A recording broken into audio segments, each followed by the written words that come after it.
Tatlong mistake kung bakit hanggang ngayon hindi ka pa rin naging successful sa iyong mga ginagawa. Based to sa experience ko, guys. Number 1, hindi ka consistent. Paputol-putol or patigil-tigil ka sa kung anong mga ginagawa mo. Like sa akin, ang tagal ko nang nag-uumpisang mag-vlog, mag-video-video. Pero, hindi ko tinutuloy-tuloy, hindi ako naging consistent. So, ayun tuloy yung account ko hanggang ngayon, walang progress. Hanggang ngayon, steady pa rin siya, nag-back to zero. Every time na mag-uumpisa ako, nagba-back to zero. Walang nanonood, hindi pinapansin ni algorithm, wala talaga as in. So, nung na-monetize na sana ako sa Facebook, medyo okay na sana siya.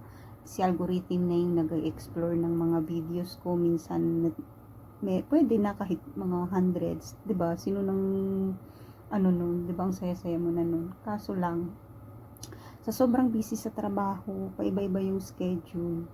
Parang nawawala na ako ng time at nawawala na ako ng motivation na gumawa dahil nga pagod na pagod, drain na drain ka na sa trabaho pa lang, pressure, stress. So, parang wala na akong time mag-isip kung ano pang pwedeng i-content, ganyan. Ang asawa ko mahiyain naman. Gumagawa-gawa siya ng video, pero kasi mahiyain nga siya. So, hindi ko rin siya mapupush. Pangalawa, kung wala kang disiplina. Kasi, hindi naman sa lahat ng araw motivated ka, hindi sa lahat ng araw gusto mong gumawa. Minsan wala ka nang maisip kung ano pang pwede mong gawin, kung ano pang pwede mong i-content, 'di ba? So, yun, dapat disiplina ka talaga. Kasi kung wala kang disiplina, titigil ka rin. Iba kasi yung motivated ka, kumbaga ngayong araw, wow, motivated ako, gagawin ko to, gusto ko talagang gawin to. Paano pag hindi ka na motivated? Minsan, hindi naman natin ma-perfect ang panahon na may problema darating. So, pangatlo, ano ba talaga ang purpose mo? Yun talaga yung higit sa lahat. Bakit mo ba talaga ginagawa yun? Or bakit mo ba talaga ginagawa yung ginagawa mo? Para saan ba yun? Ano ba yung purpose mo? Kasi kung wala kang purpose, pag hindi ka na motivated, wala na rin. Parang ayaw mo nang magtrabaho, ayaw mo nang gawin yung bagay na ginagawa mo kasi hindi ka motivated.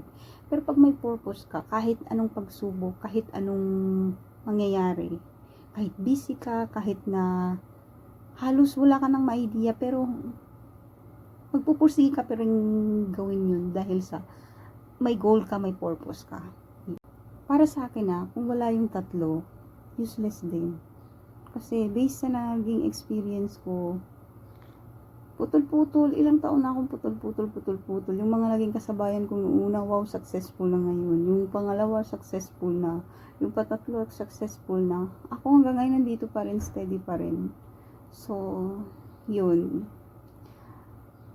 Para sa akin kasi, nahihirapan akong sabayin yung pagtatrabaho, tapos bilang asawa, tapos magbablog. Kasi, medyo mahirap, alam mo yun. Wala pa naman akong anak, pero nahihirapan ako. Sa trabaho pa lang, pressure na ako. Siyempre, may asawa ako, kaya hindi lang naman sarili ko. So, kailangan ko, pagdating sa bahay, may obligasyon din. So, parang yung vlog later na lang.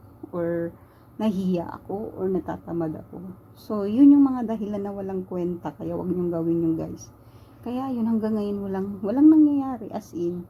Pangarap ko talaga, hindi ko alam, dati pa 2020 corona, gusto ko nang gumawa ng mga content, pero hindi ko nga siya matuloy-tuloy, hindi ko alam kung bakit. Baka kulang ako ng mentor, or kulang ako ng parang naano lang ako sa iba ngayon, wow, ang ganda na ng mga content nila, ang ganda na ng mga bahay nila, malalaki na yung followers, dumadami na yung views, nakakapag-earn na sila kahit paano.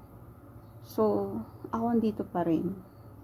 Kaya guys, wag nyo akong gayahin. Shinare ko lang ito. Ito ang mangyayari sa inyo kung talagang putol-putol kayo or wala kayong consistency sa mga ginagawa nyo. As in, manghinayang ka na lang sa bandang huli. Hala, sana tinuloy-tuloy ko na lang yun.